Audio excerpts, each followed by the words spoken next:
네, 안녕하세요. 방금 소개받은 글로벌 회사채 팀을 맡고 있는 차진섭이라고 합니다. 이 날씨 좋은 5월 금요일 오후에 이렇게 많이 와주셔서 참 이 소중한 시간을 어떻게 제가 재밌게 해드려야 될지 참 걱정이 많이 됩니다. 그래서 여러분들 2시간이 결코 지루하지 않고 무언가 좀 얻어 가실 수 있는 그러한 시간이 되도록 한번 최선을 다해 보겠습니다. 저 소개 먼저 드리겠습니다. 말씀드린 대로 저는 외자운용원, 한국은행 외자운용원에서 글로벌 회사채 투자를 담당을 하고 있습니다. 이전에는 조사국에도 있었고요. 그 다음에 MBS, 그 다음에 구조화 채권 등 다양한 해외 채권 투자 업무를 계속 해오고 있습니다. 참고로 저는 계약직입니다. 여기 보시면 아시겠지만 한국은행을 2번 퇴직을 하고 3번째 다시 입행했습니다. 그래서 아마 한국은행 역사상 유례가 없는 케이스라고들 얘기를 많이 합니다. 말씀드린 바와 같이 외자운용원에서 근무를 하고 있는데요. 오늘 시간이 되면은 저희 외자운용원에서 어떻게 한국의 외환 보유액을 운용을 하는지를 말씀을 드리고 싶은데 아마 시간은 안 될 것 같아요. 어떨지 한번 보겠습니다. 신문 기사인데요. 보시다시피 잠들지 않는 부서라고 돼 있습니다. 그래서 저희는 뉴욕과 런던에 운용 데스크가 각각 있어서 서울이 끝나고 나면은 런던에서 운용을 하고 런던이 끝나면은 다시 뉴욕에서 하고 이렇게 24시간 글로벌 체제로 운용이 되고 있습니다. 저희는 한국은행에서 유일하게 돈을 버는 부서입니다. 그렇기 때문에 만약에 투자를 잘못해서 손실을 입게 되면은 그것이 한국은행의 손실로 바로 들어가게 되고 돈을 많이 벌면은 그만큼 한국은행 이익이 늘어나는 그러한 일을 하기 때문에 이 돈에 대해서 굉장히 민감합니다. 그리고 보안에 대해서도 좀 민감한 편이고요. 나중에 기회가 닿으면 한 번 더 말씀을 드리겠습니다. 자, 오늘 말씀드릴 내용은 글로벌 채권 시장에 대해서 말씀을 드리고자 합니다. 근데 이제 채권 시장을 말씀을 드리려면은 이제 거시경제 부분에 대해서 많이 말씀을 드려야 되기 때문에 자칫 좀 지루하고 따분해질 수가 있어서 최근의 이슈를 중심으로 말씀을 드리는 것이 그나마 나을 것 같습니다. 특히 이제 식사하시고 가장 졸린 시간인데 그래도 졸음을 좀 쫓게 하기 위해서 최근 이슈를 중심으로 이제 에피소드 중심으로 말씀을 드리도록 하겠습니다. 최근에 이슈가 되고 있는 것은 미국 같은 경우는 이제 재정 지출 감축입니다. sequestration이라고 그러죠. 그래서 신문에서 많이 보셨을 겁니다. sequestration이 어떤 효과를 가지고 왔는지에 대해서 좀 말씀을 드리고요. 이제 비행기를 타고 유럽으로 가면은 유럽은 아시다시피 재정이기 때문에 난리가 아니죠. 3월에 또 키프러스가 구제금융을 신청을 했고, 그래서 작년부터 시작된 유럽의 재정위기가 언제까지 계속될 것인가에 대해서 한번 말씀드려 보겠습니다. 그리고 다시 아시아 쪽으로 오면 이제 최근에는 일본에서 이제 아베노믹스라고 합니다. 그래서 일본 은행이 엄청난 돈을 지금 풀고 있죠. 그래서 엔화가 약세가 되고 채권은 계속 금리는 내려가고 그래서 일본 경제를 부스팅 시키기 위해서 극약 처방을 내리고 있습니다. 그 내용도 좀 살펴보겠고요. 그다음에 마지막으로는 최근에 이제 주가가 연일 사상 최고치를 갱신을 하고 있습니다. 그래서 투자 자금이 주식 시장으로 계속 옮겨갈 것인가, 플로우가 계속될 것인가에 대해서도 한번 말씀을 드려보겠습니다. 그리고 말씀드린 대로 시간이 허락을 하면은 우리 한국은행의 외환 보유액 운용에 대해서도 한번 말씀을 드리겠습니다.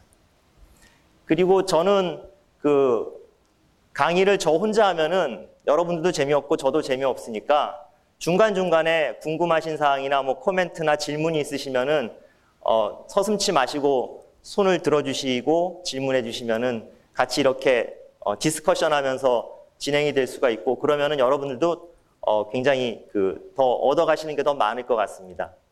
저도 좀 편하고요. 그러니까 질문 좀 많이 좀 해주십시오.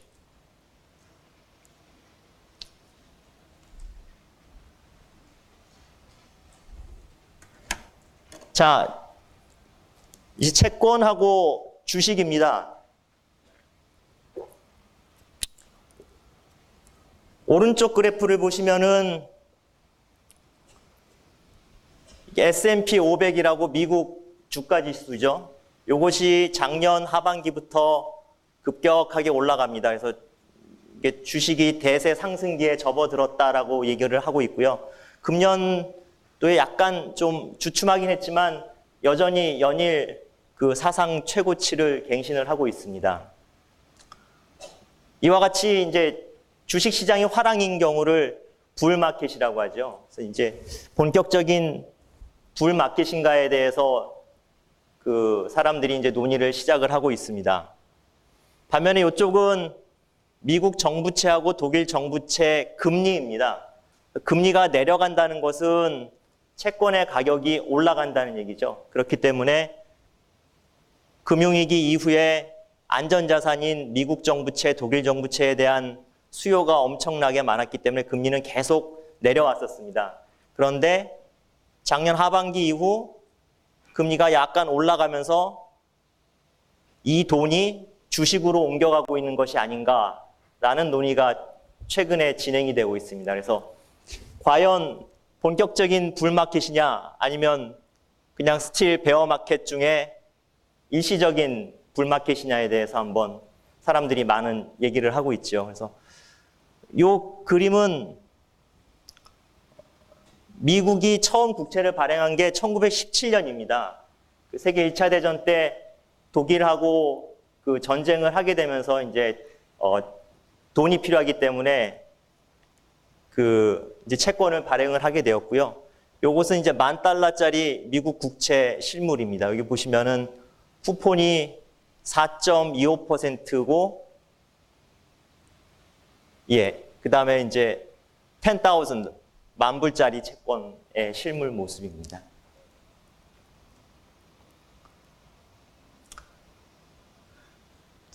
자, 다음에는 이제 그 채권을 투자하는 이유는 돈을 벌기 위해서 투자를 하죠. 그래서 그 돈의 원천이 무엇인가에 대해서 간략히 말씀을 드리겠습니다. 가장 위험이 없는 것은 현금이죠. 대신 현금은 아무 수익이 없습니다. 여기서 이제 리스크를 부담을 해야지 그거에 따른 수익이 발생을 하게 됩니다. 그러니까 결국 수익의 원천은 리스크라고 말씀을 드릴 수가 있겠습니다. 그 다음 안전한 것이 이제 정부채입니다. 거버먼트 채권인데 거버먼트 채권의 경우에는 최장 30년 만기까지 있죠. 그래서 장기간에 걸쳐서 돈을 투자자가 빌려주는 셈이 되는 거니까 그 기간에 따른 어떤 프리미엄을 받아야 됩니다. 기간에 어떠한 일이 발생할지 모르는 불확실성에 따른 리스크가 있기 때문에 그에 대한 리스크 프리미엄을 받게 되는 것이고요. 여기다가 하나 더 위험을 얹으면 이제 디폴트 리스크가 되겠죠. 이게 이제 회사채 같은 경우에는 그 회사가 부도나게 되면은 그 채권을 산 사람, 투자자들은 그 돈을 돌려받지 못합니다. 그렇기 때문에 이러한 디폴트 리스크를 부담을 하기 때문에 요만큼 또 수익을 더 주는 것이고요. 가장 리스키하다고 생각이 되는 에코티, 주식 같은 경우에는 물론 디폴트 리스크보다 더 많은 리스크를 부담하게 돼서 수익은 점점 더 올라가게 됩니다. 결국 그 채권이나 주식의 투자에 따른 수익은 이와 같은 리스크를 부담함으로써 발생을 한다고 말씀드릴 수 있겠습니다. 그러면은 우리가 투자할 수 있는 대상은 어떠한 것들이 있는가를 보겠습니다. 이게 가장 안전한 자산부터 가장 위험한 자산까지의 리스트입니다. 그 얘기는 가장 안전한 자산은 수익이 가장 낮겠죠. 그 다음에 가장 위험한 자산은 그만큼 수익이 높을 것입니다. 말씀드린 대로 가장 안전한 자산은 국채가 되겠죠. 특히 이제 선진국 국채가 되겠습니다. 그 다음에는 에이전시라고 해서 정부 기관채, 그 다음에 회사채도 있고 주식도 있고 주식도 이머징 마켓은 조금 더 위험하겠죠. 그 다음에 가장 위험한 것은 부동산이나 프라이빗 에쿼티가 되겠습니다. 그래서 지금 이제 채권에 대해서 가장 기본적인 사항을 먼저 말씀을 드리고 그 다음에 시장 동향에 대해서 말씀을 드리고자 합니다. 이것은 이제 작년도 수익률인데요. 말씀드린 대로 가장 안전한 정부채는 1.8%, 연간 1.8%의 수익밖에는 얻지 못했습니다. 하지만 그 위험한 회사채 같은 경우에는 리스크가 높은 회사채는 11.2%의 높은 수익률을 작년도에 이제 저희가 거둘 수 있었죠. 자, 이제 글로벌 채권 시장에 대해서 본격적으로 말씀을 드리겠습니다. 혹시 뭐 질문이나 코멘트 하실 분 있으신가요?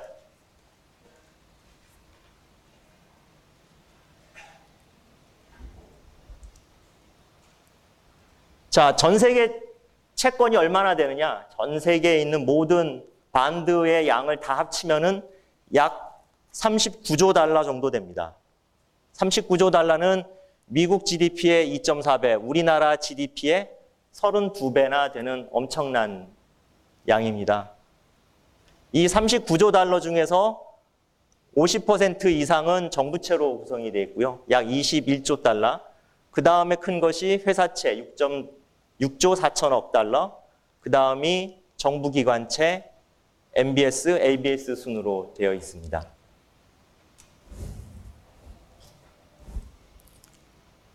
그런데 이와 같은 채권의 구성은 금융위기 이후에 좀 변화가 있습니다. 금융위기가 발생을 하니까 사람들은 조금 더 안전한 그리고 리스크가 낮은 자산들을 선호하게 되겠죠. 그래서 정부채 비중이 금융위기 이후에 47%에서 54%로 높아졌고요. 반면에 서프라임 위기라고 했었죠. 처음에 이제 그 미국에서부터 시작된 금융위기의 그 초창기 이름은 서프라임 위기였습니다. 그 얘기는 이제 서프라임 모기지로부터 이제 그 문제가 시발이 됐는데요. 그렇기 때문에 이 모기지 백트 시큐리티 MBS의 비중은 4%포인트 감소하였습니다. 자, 국가별로 채권 시장의 규모를 살펴보면은 역시 미국이 가장 큽니다. 14조 4천억 달러고요. 유럽은 10조 달러, 일본이 7조 달러, 영국이 2조 달러, 이 정도로 구성이 되어 있습니다. 그 다음에 거래량이라고 하는 것은 이제 유동성을 나타내겠죠. 얼마나 시장에서 많이 거래되느냐, 얼마나 유동성이 높으냐를 나타내는 지표라고 볼 수 있겠습니다. 거래량으로 봤을 때에도 정부채가 하루에 5,190억 달러가 거래가 돼서 가장 유동성이 높은 채권이 되겠습니다. 반면에 이제 제가 투자를 담당하고 있는 회사채는 발행 규모는 많은데 일 거래량은 170억 달러에 불과해서 유동성이 많이 떨어지는 그러한 에셋 클래스라고 말씀을 드리겠습니다. 그 일 거래량 추이를 보시면은 여기 2008년, 2009년도에 계속 증가하던 증가 추세가 이 감소로 바뀌었습니다. 이때가 이제 말씀드린 바와 같은 금융위기가 발생했던 시기고요. 그래서 그때는 채권 시장 자체가 위축이 됐기 때문에 거래량도 상당히 많이 감소를 하였습니다. 그리고 그 추세는 계속되고 있습니다. 크게 늘어나지 못하고 있는 상황이고요. 반면에 채권 만기는 계속해서 늘어나고 있습니다. 그 금융위기 시에는 장기 채권을 발행을 할 수가 없었습니다. 그만큼 그 채권이 장기화된다는 얘기는 리스크가 더 커진다는 얘기니까요. 사람들이 장기 채권에 대한 그 투자를 할 수가 없었습니다. 그렇기 때문에 일시적으로 채권의 만기는 조금씩 짧아졌었습니다. 그러다가 금융위기를 극복하면서 아직 극복은 안 됐지만 금융위기가 진행이 되면서 점진적으로 채권의 만기가 점차 길어지고 있습니다. 그래서 평균 만기는 한 6.1년 정도 된다고 보시면 될 것 같습니다. 물론 채권이 뭐 영구채도 있습니다. 뭐 퍼페추얼이라고 해서 만기가 없는 그 영원히 지속되는 채권도 있긴 합니다만 그러한 모든 채권들의 평균 만기는 한 6년 만기라고 보시면 될 것 같습니다. 자, 일반적인 그 채권에 대해서는 여기까지만 설명을 드리고요. 그 다음에 이제 최근에 그 경제 상황이 어떤가에 대해서 말씀을 드리고자 합니다. 혹시 앞서 말씀드린 그 채권 시장 구성에 대해서 질문 있으신가요?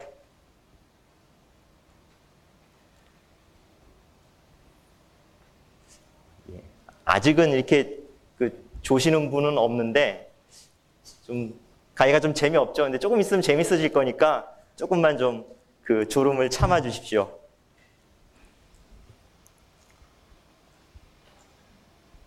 글로벌 거시경제 상황을 한마디로 표현을 하자고 하면은 뉴 노멀이라는 단어가 가장 적합할 것 같습니다.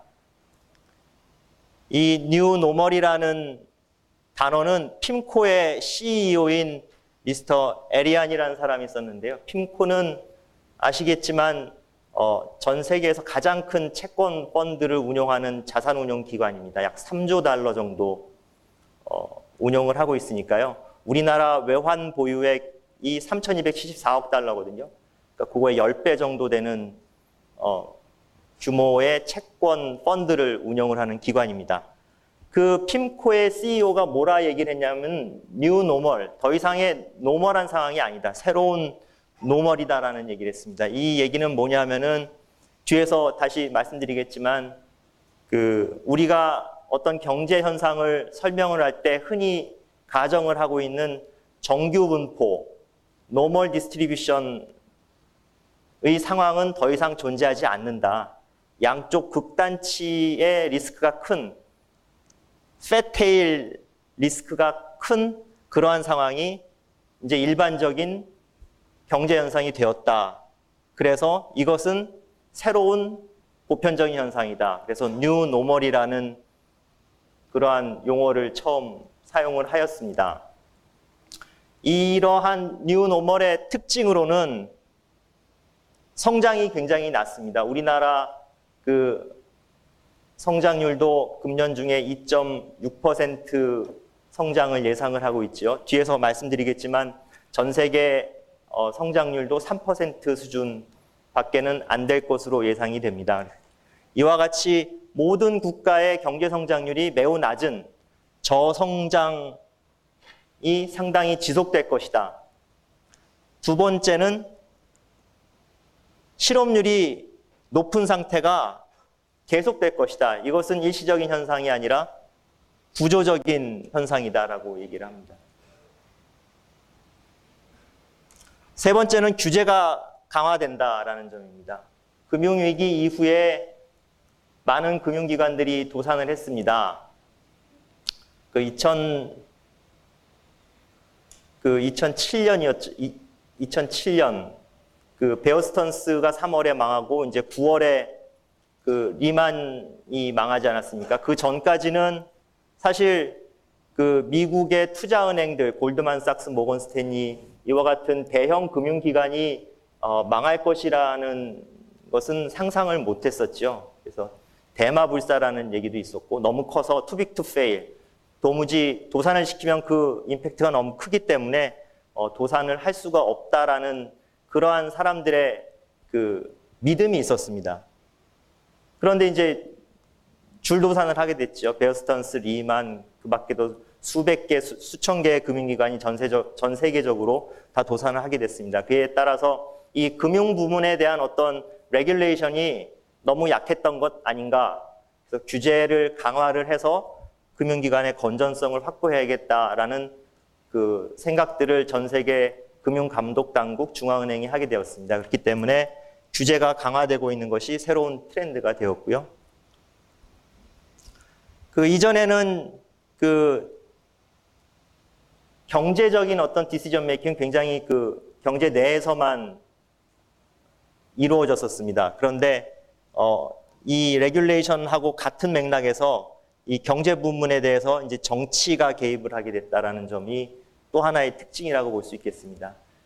그러니까 예전에 우리가 알고 있는 일반적인 경제 이론이 아닌 경제 이론에서는 자유로운 그 거래 내지는 수요와 공급에 의해서 가격이 결정이 되고, 아담 스미스가 얘기했던 보이지 않는 손에 의해서 그 경제가 굴러가는데, 더 이상 그렇지 않고 정치가 개입을 해서 이제 경제 부문의 의사결정에 영향을 미치게 되었습니다. 그리고 전 세계 경제 성장을 이끌었던 성장 동력이 선진국에서 이제 신흥시장국으로 이동을 했다라는 점도 또 다른 특징이라고 말씀드릴 수 있겠습니다. 잘 아시다시피 미국, 일본, 유럽이 전부 다 지금 위기를 겪고 있지 않습니까? 금융위기, 재정위기를 겪고 있고, 그렇기 때문에 성장 동력이 이제 중국으로 갔다라는 얘기를 많이 하죠. 중국은 아직도 7.8% 경제 성장을 하고 있고, 뭐 다른 국가들은 3%가 안 되기 때문에 성장 동력이 중국과 같은 신흥시장국으로 이동을 했다라는 것도 최근 경제 현상의 한 특징이라고 말씀드릴 수 있겠습니다. 그래서 뉴 노멀에서 아까 말씀드린 바와 같이 더 이상 그 예전과 같은 요 점선으로 표시되어 있는 이 노멀 디스트리뷰션은 존재를 하지 않습니다. 이렇게 끝부분이 굉장히 뚱뚱한 이러한 팻테일 디스트리뷰션이 모든 경제 현상의 기본이 되었습니다. 그렇기 때문에 손실이 발생할 가능성도 그만큼 커진 거죠, 예전에 비해서는. 그렇기 때문에 이 손실 발생 가능성을 어떻게 여하이 잘 관리를 하는가가 모든 경제 의사결정에 있어서 가장 중요한 요인이 되었다라고 말씀드릴 수 있겠습니다. 이것은 뭐 채권 투자뿐만이 아니라 뭐 주식이나 아니면 기타 다른 경제적인 그 의사결정에 있어서 다 해당되는 말일 것입니다.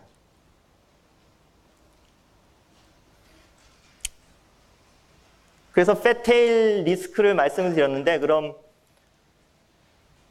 그 팻테일 리스크의 예들입니다. 그래서 아마 들어보셨죠? 블랙스완이라고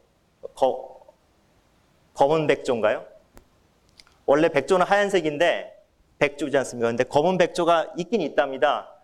그 호주 쪽에 가면은 가끔 눈에 띈다고 하는데, 이와 같은 그 평범하지 않은 현상들이 이 경제 현상으로 많이 나타나게 됩니다.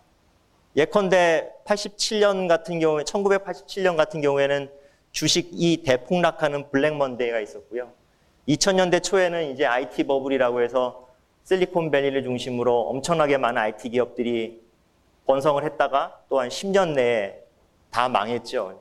그와 같은 버블도 있었고, 그다음에 우리나라가 97년도에 이제 IMF 위기라고 하지 않습니까? 그와 같은 금융위기를 겪었고, 미국에서도 망할 것 같지 않은 엔론이나 월드콘 같은 대형 회사들이 또 도산하는 경우도 있었고, 그 다음에 이제 오늘 주로 많이 말씀을 드릴 2007년도의 서프라임 위기나 유럽의 재정위기 같은 이와 같은 예전에는 상상을 하지 않았던 어떤 그 블랙스완 같은 있을 수 없는 일들이 계속 발생을 하고 있습니다. 그래서 보시면은 IT 버블도 있었고, 그 미국의 경제 금융 위기를 가져온 것도 서프라임 위기였고, 서프라임 위기라고 하는 것은 이제 주택 시장이 너무 그 화랑이었죠. 그래서 주택 가격이 계속 올라갔습니다. 그래서 그 주택 가격이 올라가는 만큼 미국 사람들은 모기지, 그러니까 주택담보대출을 이용해서 이제 집을 사지 않습니까? 집값이 계속 올라가니까 올라가는 만큼 대출을 더 받았던 거죠. 그래서 받아서 뭐 카드값도 갖고 자동차도 사고 했었는데, 그래서 계속 올라갈 것만 같던 주택시장이 2007년도에 주택가격이 떨어지기 시작을 했습니다. 그렇기 때문에 그렇게 되면 어떻게 됩니까? 대출을 받은 사람들이 돈을 갚아야 되는데 집값은 떨어지니까 갚을 수가 없죠. 그래서 그 개인이 부도가 나고, 그러면은 집을 그 금융기관에서 이제 차압을 하고 압류를 하고 나중에 이제 팔게 됩니다. 그렇게 되면은 집값이 또 떨어지고, 이와 같은 버블 끝에 항상 이 위기라고 하는 버스트가 있는 것이고, 이와 같은 위기는 계속해서 버블 버스트라는 이런 어떤 그 주기를 타고 그 주기적으로 나타나고 있다라는 것이 이러한 그 위기를 보는 어떤 시각인 것 같습니다. 그래서 주기적으로 위기는 발생을 한다. 한번 발생했다고 발생하지 않는 것이 아니라 주기적으로 위기는 또 온다.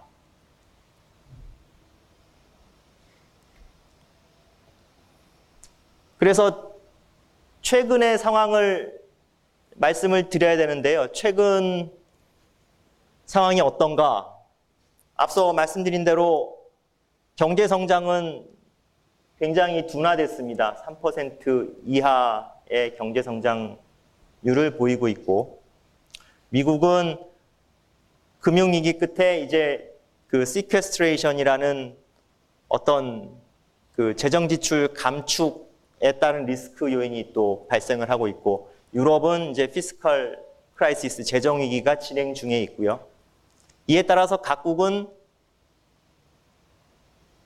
무제한으로 돈을 공급하는, 중앙은행들이 무제한으로 돈을 공급하는, 시장에 푸는 그러한 무제한 양적 완화 정책을 각국이 다 시행을 하고 있습니다. 최근에 뒤에 말씀드릴 일본의 아베노믹스의 그 핵심도 역시 돈을 시장에 갖다 뿌리는 것입니다. 양적 완화 정책입니다. 이와 같은 요인들로 인해서 글로벌 거시 경제는 아직도 불확실성이 높다라는 것이 현재 상황입니다. 자, 하나씩 살펴볼까요? 그럼 경제 성장이 얼마나 둔화가 되었는가? 이때가 이제 금융위기 시기입니다. 2008년도. 그때 전 세계 경제 성장률은 마이너스 3.8% 정도 됐네요. 그러니까 즉 경제가 성장하지 못하고 위축이 됐다는 얘기입니다.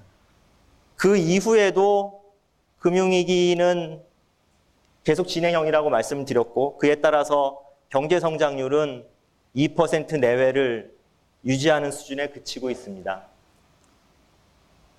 금융위기 이전에는 4% 가까이 갔었는데 지금 한 3% 정도 되는 것 같습니다.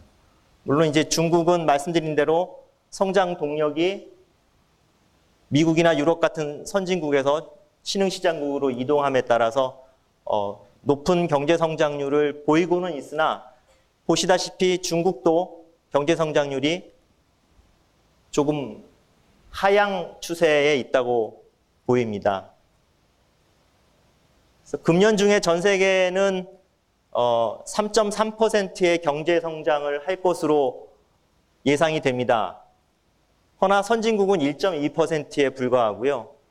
주로 중국이나 신흥시장국을 중심으로 5%에서 8% 정도의 경제 성장률을 보일 것으로 예상이 됩니다.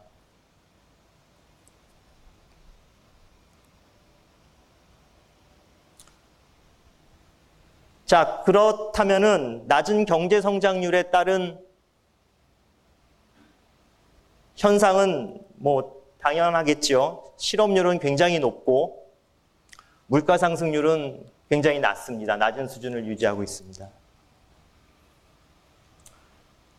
그나마 우리나라는 실업률이 낮은 편에 속합니다. 최근에 청년 실업 문제도 많이 논의되고 있고, 하지만 유럽이나 미국에 비해서는 상당히 그나마 좀 다행인 수준이죠. 3% 내외고, 유럽은 재정이기 때문에 지금 10%가 넘는 실업률을 보이고 있습니다. 경제 성장률이 낮으니까 당연히 물가 상승률은 낮겠지요. 그래서 일본 같은 경우에는 물가가 오히려 떨어지는 그런 해가 몇 년 동안 계속이 되고 있고요. 지금 미국도 2% 이내의 낮은 물가 상승률을 보이고 있습니다. 그렇기 때문에 각국 중앙은행의 가장 큰 책무는 물가 안정이지 않습니까? 우리 한국은행도 그렇고.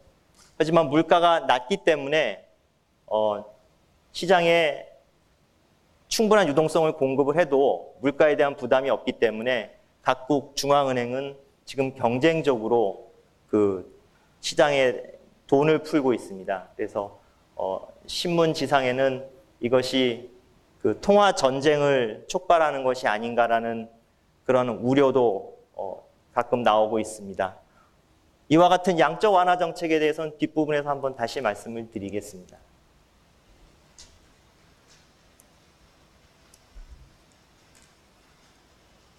자, 양적 완화 정책 일본은 나중에 다시 말씀을 드리고요. 자, 미국과 유럽, 영국 예만 좀 잠깐 말씀을 드리겠습니다. 정책 금리 목표는 거의 다 0%입니다. 미국은 0에서 0.25%. 유럽 22는 어제 금리를 다시 25 베이시스 포인트 인하했습니다. 그래서 정책 금리를 0.5%로 어제 낮췄습니다. 영국도 정책 금리는 0.5%이고요. 금리를 낮춘다는 얘기는 그만큼 시장에 통화를 많이 공급을 한다는 얘기죠. 근데 0%임에도 불구하고 부족해서 각국 중앙은행들은 자산 매입 프로그램을 통해서 추가로 시장에 돈을, 유동성을 더 공급을 하고 있습니다. 미국은 많이 들어보신 QE라고 합니다. 퀀티테이티브 이징이라고 해서 국채와 MBS를 매월 850억 달러씩 사고 있습니다. 엄청난 양이죠. 매월 850억 달러를 시장에서 채권을 사고 그만큼 이제 캐시를 시장에 공급을 하는 거죠. 유럽도 마찬가지로 OMT, Outright Monetary Transaction이라고 해서 국채를 3년 미만 국채를 무제한으로 지금 매입을 하고 있습니다. 영국은 Asset Purchase Facility라고 또 APF라고 줄여서 통칭을 하는데요. 이러한 자산 매입 프로그램을 통해서 국채하고 민간이 발행한 채권까지 중앙은행이 매입을 하고 있습니다. 현재까지 3,750억 파운드를 매입을 했고요. 그래서 전통적인 통화신용 정책인 금리 정책 이외에 각국 중앙은행들은 시중에 유동성을 더 공급하기 위해서 자산 매입 프로그램이라는 비전통적인 통화 정책을 현재 수행을 하고 있습니다. 경쟁적으로 돈을 풀고 있다는 말씀은 앞서 드렸죠.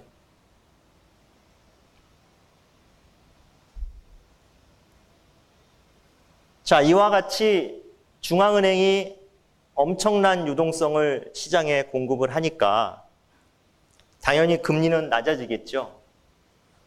그래서 기조적으로 저금리 상황이 계속되고 있습니다. 한국은 3%대, 미국은 2% 아래입니다. 1.65%이고 일본은 거의 0% 수준입니다. 앞서 보신 바와 같이 미국은 QE를 통해서 국채하고 MBS를 매월 850억 달러씩 사들이고 있습니다. 그렇게 되니까 미국 중앙은행인 연준이 보유한 국채의 규모가 엄청나게 지금 증가를 했죠. 정부채, 시장에 있는 모든 정부채 총액에서 현재 중앙은행이 보유하고 있는 국채의 비중이 16%에 육박을 합니다. 지금 1조 8,250억 달러를 연준이 사들였고, 그래서 전체 정부채 시장에서 16%의 국채를 연준이 보유하고 있습니다. 이제 시장의 다른 투자자들이 국채를 사고 싶어도 연준이 다 사가니까 국채 가격은 계속 올라가겠죠. 국채 가격이 올라간다는 얘기는 보신 바와 같이 금리가 계속 떨어진다는 얘기고요.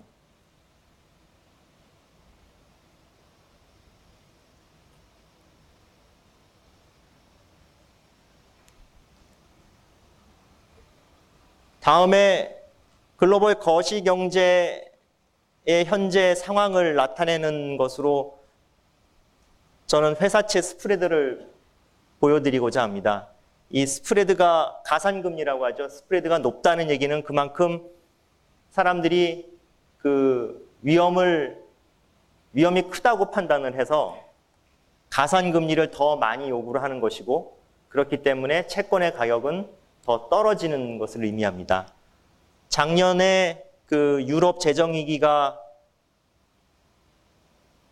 대두되었을 때 회사채 스프레드가 250bp 가까이 올라갔다가 그 이후로 그 유럽에서도 이제 ECB가 양적 완화 정책을 시행하고 각종 그 이제 시장 안정화 정책이 나오면서 가산금리 스프레드는 많이 축소되는 모습을 보이고 있습니다. 그래서 유럽 재정위기의 영향이 어느 정도 좀 감소하고 있는 것이 아닌가라는 것을 이제 스프레드를 통해서 한번 말씀드릴 수 있을 것 같습니다. 그리고 유동성 상황을 나타내는 지표로는 보통 테드 스프레드라고 해서 라이보 금리하고 정부채 금리의 차이를 의미합니다. 라이보라고 하는 것은 은행 간 거래의 기준 금리입니다. 은행이 은행으로부터 다른 은행으로부터 돈을 빌릴 때 지급을 하게 되는 그 이자율이고요. 그것이 높다는 얘기는 그만큼 그 돈이 잘 안 돌고 있어서 자금 사정이 안 좋다는 얘기겠죠. 그것과 정부채 수익률 간의 차이가 테드 스프레드인데 이것도 유럽 재정위기가 굉장히 심했던 작년에는 급격하게 올라갔다가 이제 다시 좀 이렇게 하향 안정화되는 그러한 모습을 보이고 있습니다.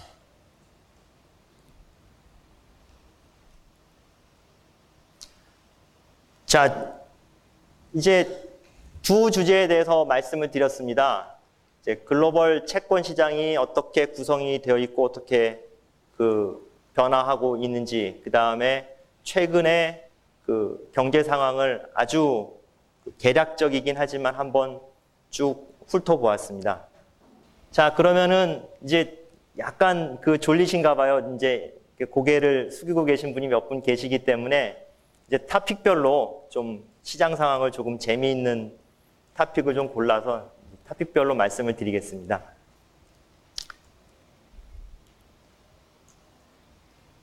첫 번째 말씀드릴 것은 이제 미국의 재정 지출 감축 문제입니다. sequestration이라고 하는데요. 저도 이 sequester라는 단어를 잘 익숙치 않아서 이 사전적인 의미를 찾아보니 격리시키다, 은퇴하다, 재산 가압류 뭐 이런 뜻이 있더라고요. 근데 sequester의 의미는 재정 적자를 줄이기 위해서 이전에 시행했던 감세 조치를 종료하고, 감세 조치가 종료되면은 세수가 늘겠죠. 세수를 확대하고 재정 지출을 줄이는 것을 sequester라고 합니다. 이제 국내 신문에 보도된 내용을 잠깐 보시면은 미국 경제가 힘이 빠졌다. 예산 삭감 탓에 소비가 급격히 줄어들고 있다. 성장률이 2.5%에 불과했다. 3%를 예상을 했었습니다. 시장에서는. 근데 2.5%에 불과했다. 그 이유는 시퀘스터 때문이다. 라고들 얘기를 하고 있습니다. GDP 성장률을 보시면은 2.5%로 말씀드린 바와 같이 3%를 예상을 했습니다. 그래서 작년 4분기를 최저점으로 해서 이제 미국 경기가 살아나고 있는 것이 아닌가라고 사람들이 다 생각을 했었는데 예상에 못 미치는 2.5% 성장에 그쳤습니다. sequestration 말씀을 드리고 있는데요. 제가 하고 있는 일을 하나 말씀을 드릴까 합니다. 일과 관련돼서 그 아이폰 쓰고 계신 분 손 들어보시죠. 아이폰. 예, 반이 채 안 되네요. 저는 많을 줄 아는데. 그 아이폰을 만든 애플이 어저께 사상 처음으로 회사채를 발행을 했습니다. 그 돈이 엄청나게 많은 기업인데 그 회사채를 무려 170억 달러를 한꺼번에 발행을 했습니다.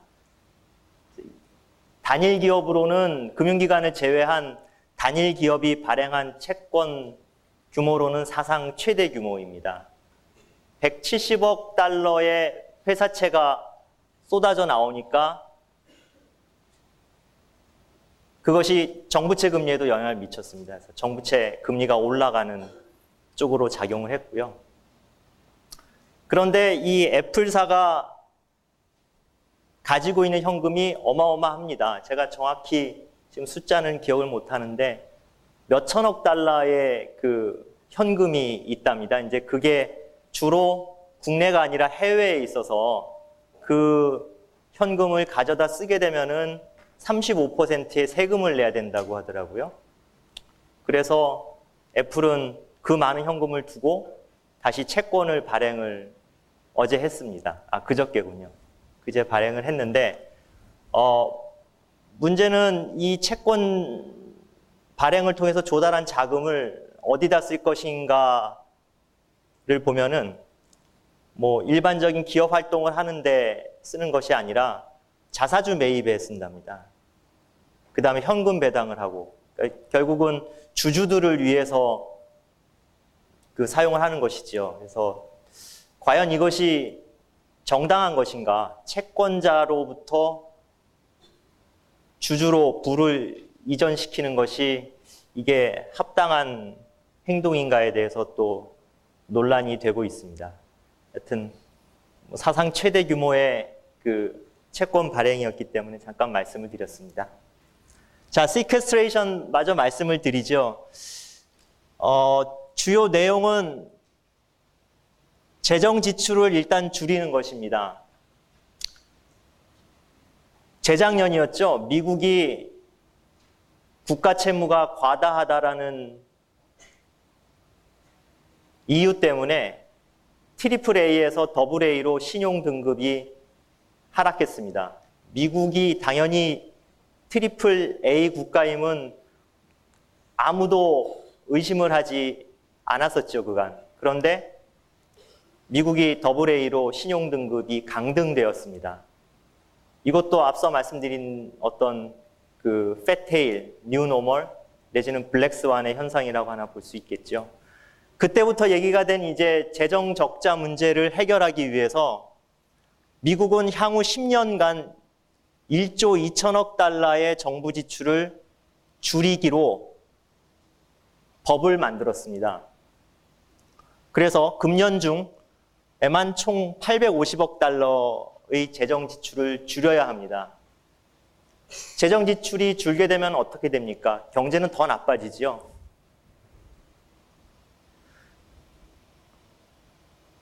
이와 함께 세수를 확대하기 위해서 감세 정책을 끝내기로 했습니다. 부시 행정부 때 소득세율을 10%에서 35% 구간으로 낮췄었는데 이것을 다시 원래대로 15%에서 40% 수준으로 높이기로 했습니다. 이 역시 일반 국민들의 소비를 감소시키는 효과를 가져오겠지요. 세금을 더 많이 내야 되니까. 이 밖에 사회보장세, 페이롤 텍스도 세율을 인상을 하고 실업자에게 주던 실업수당도 줄여서 주기로 했습니다. 이와 같은 감세 정책을 줄이고 재정 지출도 줄여서 재정 건전화를 도모하고자 하는 것이 이 시퀘스트레이션의 주요 내용입니다. 하지만 말씀드린 대로 이와 같은 재정 지출 감축이나 감세 정책 종료는 경제에 미치는 임팩트가 굉장히 커서 민주당, 현 집권하고 있는 민주당은 이걸 너무 심하다. 경제에 미치는 영향이 너무 심하기 때문에 이러한 재정지출 감축을 좀 미루자. 그러한 법을 새롭게 발의를 했습니다. 그래서 앞서 말씀드린 재정지출 감축이나 감세정책 종료를 1년 이후로 이연하는 대신에 향후 10년간 재정적자를 추가로 1,100억 달러를 감축을 하겠다라는 새로운 법안을 냈는데 지금 공화당이 반대를 해서 합의에 이르지 못하고 있습니다. 그 재정지출 감축 부분에서 이제 550억 달러, 재정 수입 증가 부분에서 550억 달러에서 추가로 1,100억 달러의 재정적자 감축 안을 이제 민주당이 제시를 했는데요. 여기 보시면 버핏세라고 해서 워렌 버핏 아시죠? 투자의 기재, 워렌 버핏이 그 얘기를 해서 이제 버핏세라는 이름이 붙었는데, 왜 워렌 버핏이 자기 비서보다 세금을 적게 낸다고 합니다. 그래서 이거는 말이 안 된다. 나 같은 부자들은 돈을 더 많이 내야 된다라고 스스로 이제 세율을 올리자라는 얘기를 했습니다. 그래서 부자들에게 부여하는 세금을 버핏세라고 얘기를 합니다.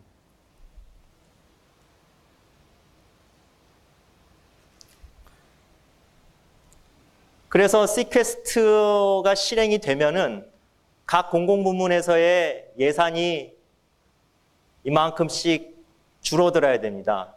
특히 연방항공국 같은 경우에는 6억 2천만 달러의 예산을 줄여야 되는데요. 그 신문에서 보셨겠지만 예산을 줄이기 위해서 관제사들을 무급 휴가를 보내기 시작을 했습니다. 연방항공국에서.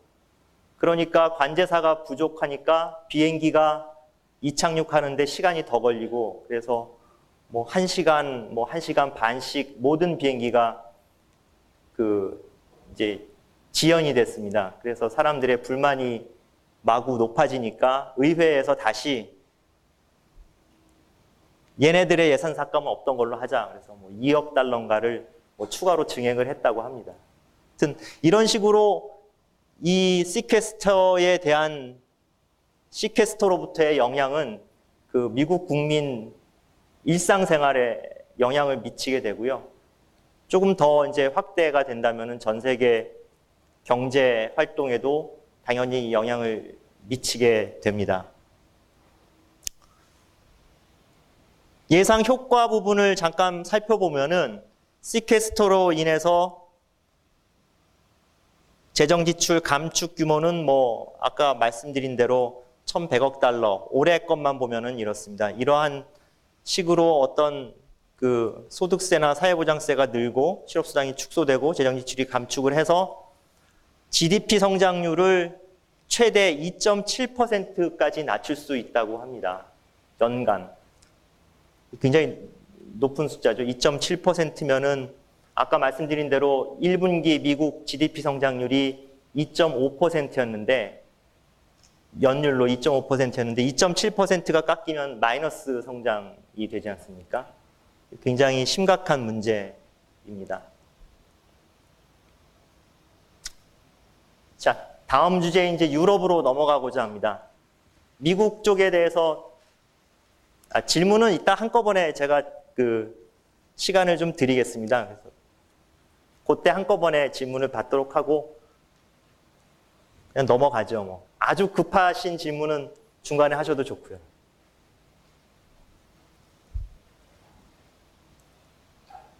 자, 유럽입니다. 유럽 키프로스 말씀드렸죠. 3월 20일 날 키프로스 사태가 터졌습니다. 그래서 유로화가 여기 환율이 보이시는지 모르겠는데 급격하게 이제 유로화 환율이 떨어지고 이게 이제 키프로스 국가 부도 위험을 나타내는 CDS 스프레드입니다.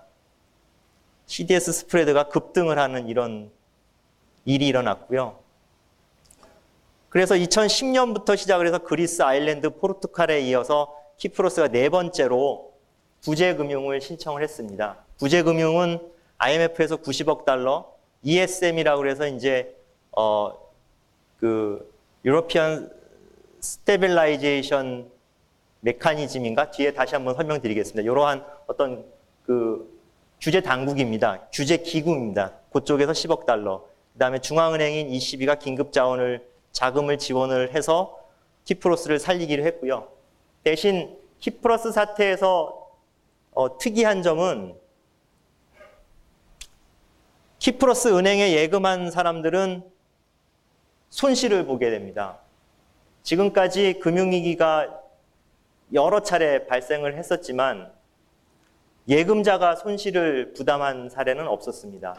은행의 예금은 가장 경제활동의 베이직이기 때문에 그것은 어느 국가에서나 지급을 보증을 했습니다. 우리나라도 5천만 원 한도 내에서는 지급 보증을 하지 않습니까? 그런데 예금자의 투자에 대해서도 손실을 분담토록 해서 앞으로 발생하는 그러한 금융위기 시에는 예금도 완전하지 못하다라는 어떤 시장의 그 불안을 좀 가중시킨 그러한 구제금융 지원 사례가 되겠습니다. 자, 유럽의 재정위기가 왜 발생을 했는가? 유럽은 유로라는 단일 통화를 사용을 하고 있습니다. 17개 국가가 유로라는 단일 통화를 사용을 하고 있고 중앙은행도 20이 하나입니다. 그렇기 때문에 17개 국가는 어떤 독립적인 환율이나 통화 정책을 수행을 할 수가 없습니다. 보통의 경우에 대외 채무가 늘어나고 경상수지 적자가 늘어날 경우에는 당연히 시장 신뢰도가 낮아지니까 환율하고 금리가 올라가겠죠. 환율하고 금리가 올라가면은 경상수지가 개선이 되고 채무도 감소하는 이러한 그 어떤 자동 조절 메커니즘이 있습니다. 이 자동 조절 메커니즘에 의해서 경제가 정상을 회복을 해야 되는데 말씀드린 대로 환율과 통화가 단 하나밖에 없기 때문에 독자적인 어떤 환율 정책이나 통화신용 정책을 수행을 할 수가 없습니다. 그렇기 때문에 이러한 고리가 끊어져서 재정위기가 더욱 증폭된 것이 아닌가. 국가별로 경제 상황이 너무 다르지 않습니까? 지금 뭐 독일 같은 경우는 가장 우량한 국가이고 최근 얘기되고 있는 뭐 스페인이나 이탈리아는 경제의 질이나 아니면은 규모 면에서도 굉장히 독일과는 다른 경제임에도 불구하고 같은 통화와 같은 ECB에 의한 통화신용 정책을 적용을 받기 때문에 문제가 생길 수밖에 없죠. 경제 펀더멘털은 다른데 동일한 통화를 사용을 하니까. 이와 같은 환율과 금리의 자동 조절 메커니즘이 없기 때문에 유럽 재정위기가 발생을 했다라고 말씀드릴 수 있겠습니다. 두 번째로는 정책 대응이 신속하게 일어날 수가 없습니다. 17개 국가가 다 모여가지고 합의를 해야지 어떤 정책이 나올 수 있지 않겠습니까? 그래서 미국이 금융위기에서 빨리 벗어날 수 있었던 것은 미국은 연준이라는 어떤 중앙 집권적인 하나의 중앙은행과 뭐 재무부 하나의 국가였는데 지금 이제 17개 국가가 다 합의를 하려면 그만큼 이제 정책 대응이 늦어지는 것이죠. 근데 앞으로는 어떻게 될 것이냐? 이건 저 개인적인 사견입니다. 그렇기 때문에 이건 그냥 사견으로 들어주셨으면 좋겠고 저는 점진적으로는 좋아질 거라고 예상을 합니다. 그래서 뭐 유로가 사라지는 그러한 일은 발생하지 않을 것 같고요. 점진적으로 안정을 되찾을 것 같다. 이렇게 보는 이유는 사실 미국도 51개 주가 연합되어 있는 연방이지 않습니까? 예전에 1700년대에 단일 통화로 통화정책과 재정정책이 통합되는 데까지 약 1세기가 걸렸습니다. 같은 나라의 연방이 통합되는데도 그와 같이 오랜 세월이 걸렸는데 국가가 통합하는 유럽 같은 경우에는 더 오랜 시간이 걸려야 되지 않겠습니까? 그래서 굉장히 더디지만 지속적으로 점진적으로 안정을 되찾을 것이라고 저는 개인적으로 생각을 합니다. EU 내에서도 유럽 내에서도 통합을 강화하려는 노력은 지속하고 있습니다. 그래서 각국별로 재정 건전화를 하자라는 어떤 그러한 협약을 맺었고요. 그다음에 감독기구도 이제 좀 단일화해서 좀 더 세게 금융 산업을 감독을 하자라는 합의를 이뤄냈습니다. 그리고 이제 ECB가 굉장히 최근에는 적극적으로 정책 대응에 나서고 있고요. 말씀드린 대로 어제 이제 금리를 또 25베이시스 포인트 낮췄고, 그 다음에 ESM 앞서 말씀드린 유로피언 스테빌리티 메커니즘이군요. 스테빌라이제이션이 아니라 유로피언 스테빌리티 메커니즘을 출범을 시켜서 이제 각국이 문제가 생겼을 때 구제금융을 제공을 하기로 했습니다. 그래서 최근의 유럽 상황을 금리를 통해서 한번 말씀을 드리겠습니다. 작년에 포르투갈 이후에 구제금융을 받을 나라 후보군으로 이탈리아하고 스페인이 많이 거론이 됐습니다. 그래서 그 양국의 금리가 정부채 금리가 많이 올라갔었죠. 올라갔다가 2012년 올라갔다가 그 뒤로는 조금 하향 안정세를 보이고 있어서 테일 리스크가 어느 정도 좀 줄어들고 있는 것이 아닌가. 스페인도 마찬가지고요. 그다음에 독일에 비해서 얼마만큼 위험한가를 나타내는 스프레드를 보면 그것도 약간 이제 작년 하반기 이후에는 하향 안정화되는 모습을 보이고 있어서 조금씩 나아지는 모습을 보실 수 있겠습니다.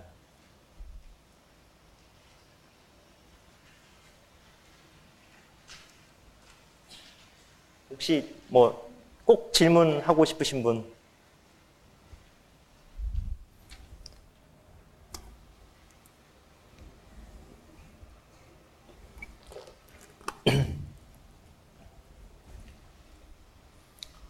예, 다음은 이제 또 일본, 우리 옆나라로 와보겠습니다. 그래서 아베 내각이 실행한 경제 정책을 통칭해서 아베노믹스라고 이름을 붙였습니다.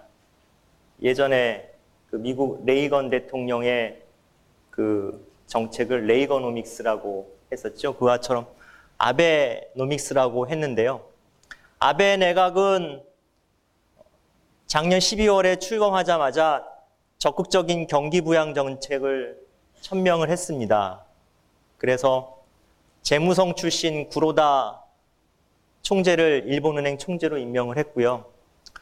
이에 따라서 일본은행은 인플레이션 목표치를 2%로 상향 조정을 했습니다. 그러니까 인플레이션이 발생할 때까지 돈을 계속 풀겠다는 얘기죠. 이와 함께 앞서 미국, 유럽, 영국에서와 마찬가지로 금융자산을 매입을 하는 양적 완화 정책을 같이 시행하도록 하였습니다. 보통 아베노믹스의 세 가지 축이라고 얘기를 합니다. 그래서 이 왜 three arrows냐 하니까 그 화살 하나는 쉽게 꺾어져도 세 개가 모이면은 쉽게 꺾어지지 않는다. 그래서 과거에 일본이 이러한 정책들을 사용을 안 한 것이 아닙니다.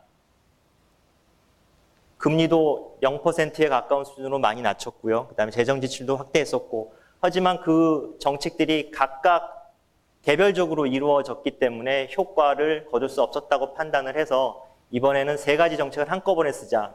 그래서 3Arrow라는 세 가지의 정책을 동시에 사용하게 되었습니다.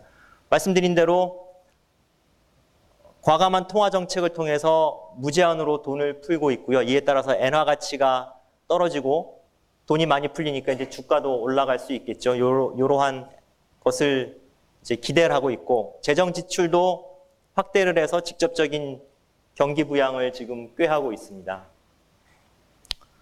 그리고 뭐 효율적인 성장 전략이라고 해서 규제를 완화하고 세제를 개편을 해서 성장 잠재력을 높이는 그러한 정책들을 이제 제시를 하였습니다.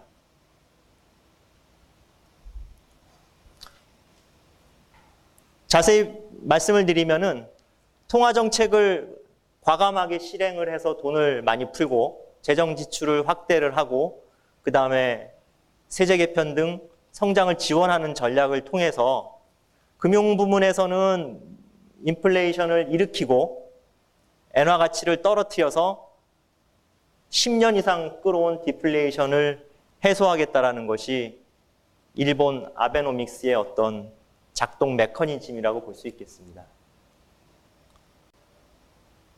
그럼 잘 될 것 같습니까?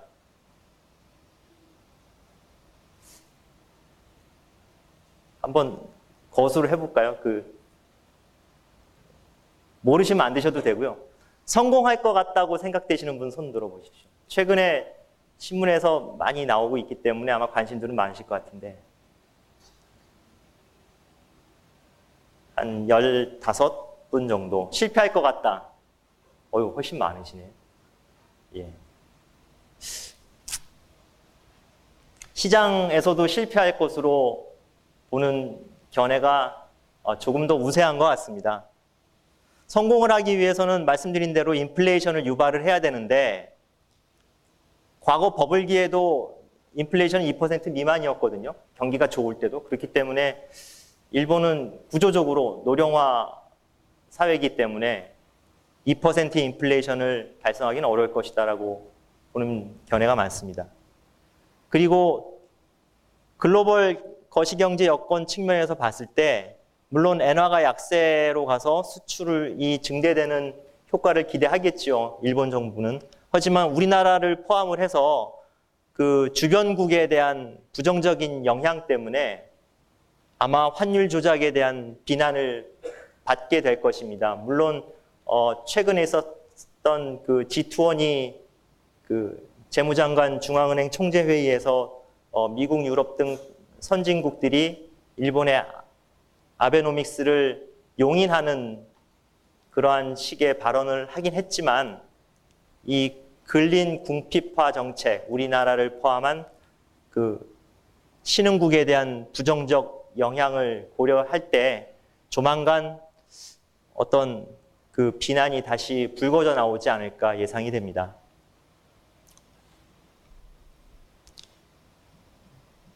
세 번째로는 투자하고 소비를 늘리기 위해서 임금도 올려줘야 되는데요.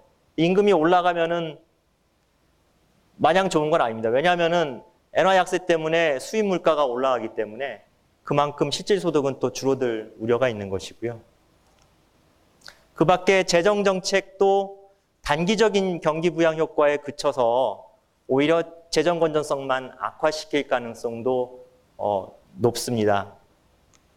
그리고 성장 전략 또한 이 노령화 문제 때문에 이 구조적으로 어렵지 않나라고 우려하는 견해도 있습니다.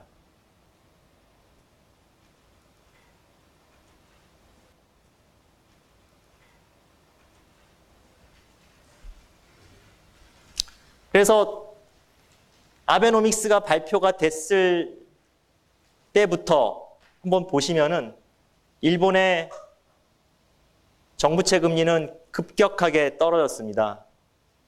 30bp 이상 급격하게 떨어졌죠.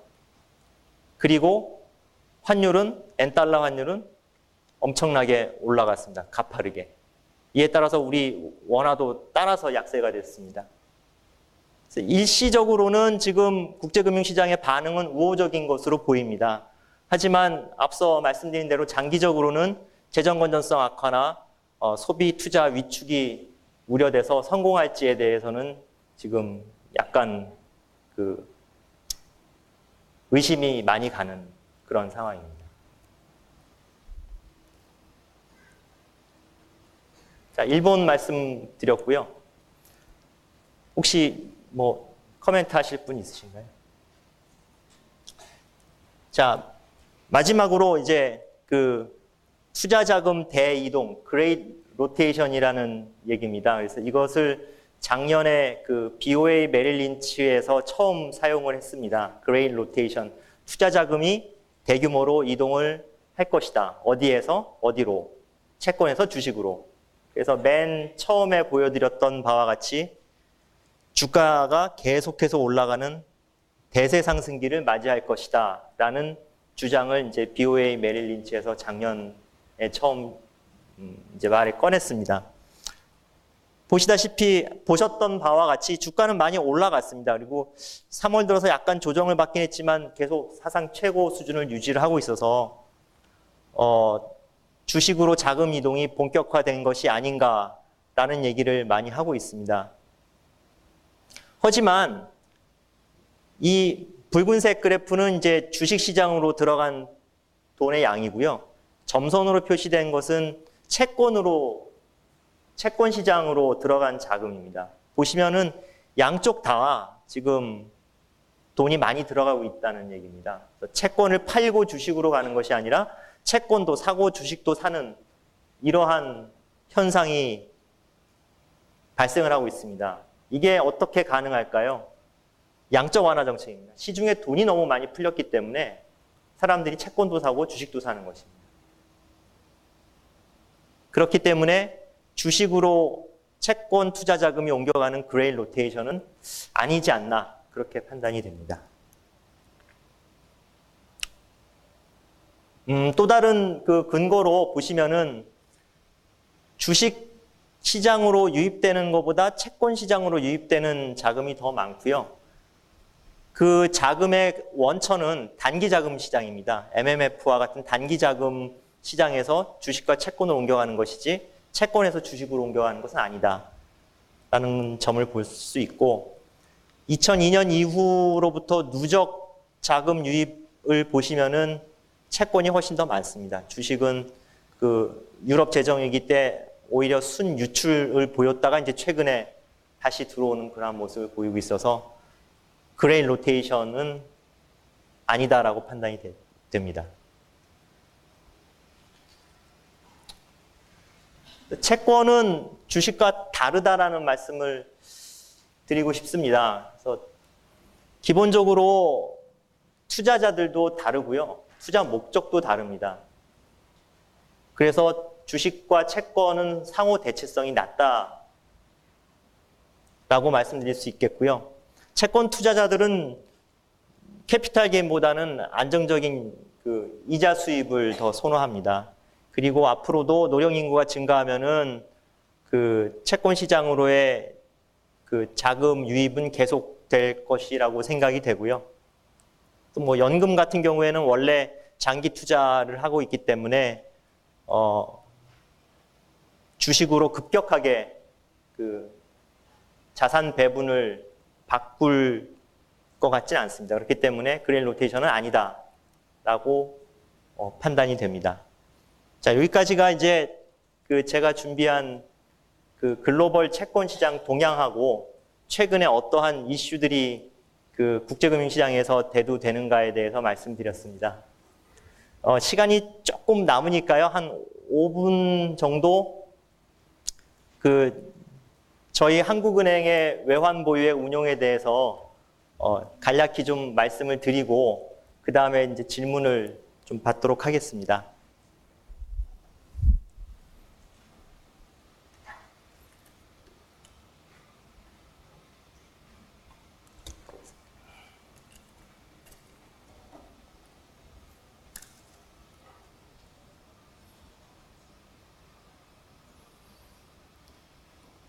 예, 외환 보유액 3월 말 기준으로 3,274억 달러를 한국은행이 외환 보유액으로 보유하면서 운용하고 있습니다.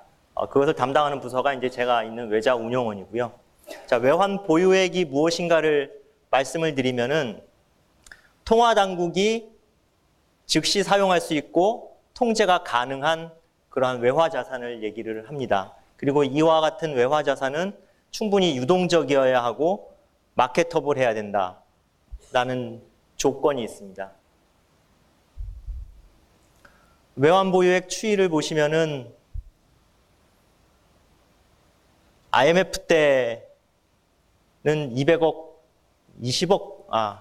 달러까지 떨어졌었죠. 꾸준히 증가를 해서 지금 3,274억 달러 수준까지 올라왔습니다. 그 세계 7위 수준입니다. 그러면은 이게 적정한 규모인가에 대해서는 끊임없는 논란이 제기되고 있습니다. 보시면은 1,700억 달러일 때도 외환 보유액이 너무 많은 거 아니냐라는 얘기가 있었고요. 2008년도에는 2,432억 달러였는데도 충분하지 않다라는 또 비판도 있었고, 그럼 2,800억 달러 되니까 이게 적절하냐 과잉이냐 잘 모르겠다.